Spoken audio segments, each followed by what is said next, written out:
नमस्कार मु धनंजय नायक प्रधान जड़े मास्टर ट्रेनर तथा भद्रक जिला दायित्व में अच्छी आज आम माछ चाष बाबद आलोचना करवा। जो माछ चाष बर्तमान ओडिशार घरे घरे परिचित, जो माछ को देखिले समस्ते पाटरू लाल कड़े एवं समस्ते खाइबा आग्रह करती। से माछ को कहीं से खाती ना माछ एक पुष्टिकर खाद्य जो थी कि आमर 46% पुष्टिसार, 11% स्नेह सार, 13% दस्ता, 12% पोटासियम, 9% लौह एवं 28% कोलेस्ट्रॉल थाए। यह एक पुष्टिसार खाद्य जहाँ छोट पिलांकर शरीर गठन में साहाय्य करे एवं देह को तेलिया रखिबार साहाय्य करे, तांको हाड़ को शक्त करिबारे साहाय्य करिथाए। तेणु यही माछ को खाइबा पई आम ओडिशा रे घरे घरे परिचित, यही माछ परिचित। यही माछ को खाइबा पई आम ओडिशा रे शॉर्टेज। तेणु आम ओडिशा कौन करे ना बेंगलू बेंगल तथा आंध्ररू मध्य आनी आम ओडिशा रे लोक खाई थांती। आम ओडिशा सरकार आंध्ररू मध्य मगई थांती। तेणु आम ओडिशा केमिति निजे निजर माछ माने निजर खाद्य माछटी को माने चाष करि परिबो, सेथि पई वर्तमान आम ओडिशा सरकार वर्तमान तत्परता करि चलिछि, तत्पर होई सारिछि। यदि तत्पर होई पारिछि तेणु वर्तमान आम यही प्रधान टीम रे थिबा समस्त कर्मी माने मध्य ओल ओडिशा रे सारा ओडिशा रे माछ चाष कोन सबु प्रकार 4 डिपार्टमेंट रो ट्रेनर भाव में परिचित अछंती। जो माने ही वर्तमान आम ये माछ चाष को वर्तमान ट्रेनिंग आम देउछु एवं माछ चाष बाबद रे जानिबा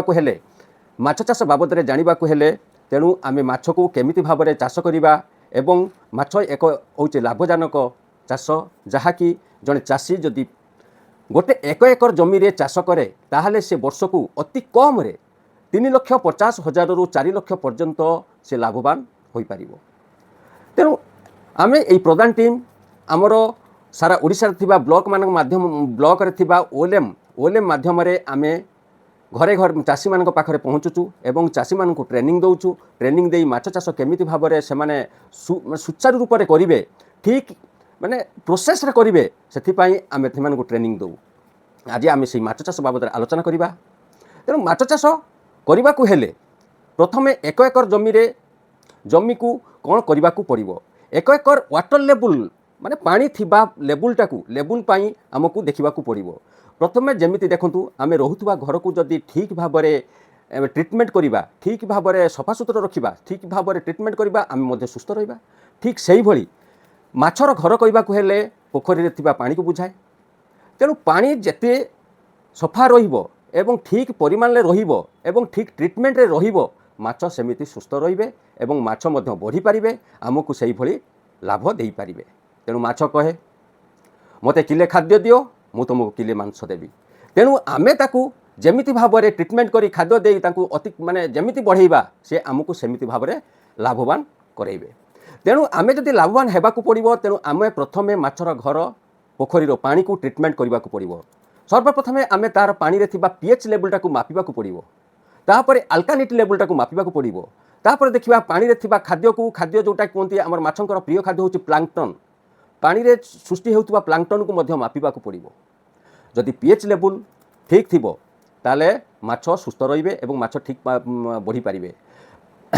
अल्कालिटी लेवल जदि ठीक रहिला माछ सुस्थ रहिबे एवं माछ मध्य बढ़िबा को लागिबे। तेणु पीएच लेवल केते रहिबा निहाती दरकार ना रहिबा दरकार 7.5 रु 8.5। जदि पीएच लेवल 7.5 रु 8.5 रहिला हमर माछ ठीक भाव बढ़िबे। जदि कमिला कमी कमी कमी कमी जदि 4 पर्यंत चली आसला ताने माछ मरिबा को आरंभ करिवे। जदि बढ़िला ताने बढ़ी जदि 11 पॉइंट रे पहुंची गला ताले माछ निश्चित मरिबे। आ कमिले कौन हुए एवं बढ़िले कौन हुए देखंतु। जदि पीएच लेवल कमुची ताले पानीर अम्लता कमी जाए। जदि पीएच लेवल बढ़ुची ताले क्षारीय शक्तिटा बढ़ी जाए, जोटा कि अल्कालिटी बढ़ी जाए। अल्कालिटी लेवलटा केते रहिबा दरकार ना अल्कालिटी लेवलटा आम पानी रे 80 रु 200 भितर रहिबा निहाती आवश्यक। जदि ताठारु बढ़ी गला ताले माछ पाई विपद अटे। तेणु अल्कालिटी लेवल एवं पीएच लेवल को आमे ठीक भाव में करबा को हेले आमको पोखरीर चाष करबा आरंभरू बा प्रथमरू आमको ठीक भाव में चून दबा को आवश्यक पड़े।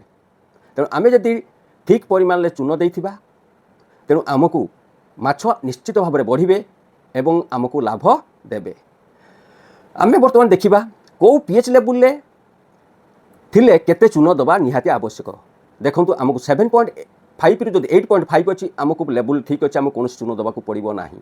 जदि 6.5 लेवल को आसीगला ताले आमको गोटे एकर जमी रे गोटे क्विंटाल चून दबा निहाती आवश्यक। जदि 6 पॉइंट को आसीगला 6.5 को आसीगला ताले आमको गोटे क्विंटाल चून दबा निहाती आवश्यक।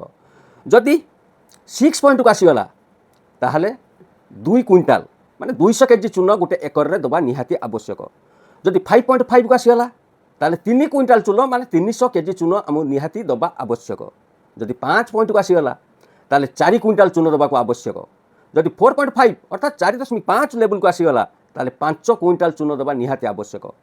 जदि 4 लेवल को आसीगला देखिले माछ मरिबा को आरंभ कले तेणु आमे कौन करवा तत्पर रही यथाशीघ्र आम 6 क्विंटाल गोटे एकर जमी रे 6 क्विंटाल चून से पानी रे पकेबा।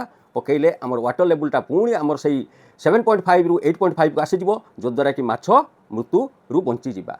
एवं ए चून मारिबा द्वारा आमर अल्कालिटी जदि बढ़ी जाई थाए माने 200 रु अधिक हो जाई थाए सी मध्य कंट्रोल हवा निहाती आवश्यक। देखंतु खाली चून पकेबा एवं पीएच मापिबा अल्कालिटी मापिले आमर माछ सुस्थ हेबे एटा आमे निहाती जानि पारिले। किंतु माछ बढ़िबे केमिति? माछ बढ़िबा को हेले माछर खाद्य आवश्यक। माछर खाद्य होउची जोटा कोंती जलर जीव गोटे सृष्टि होंती ता कोंती प्लांक्टन। प्लांक्टन जदि जो पोखरी रे अधिक थिबे से पोखरी रे माछ सेते शीघ्र बढ़िबे।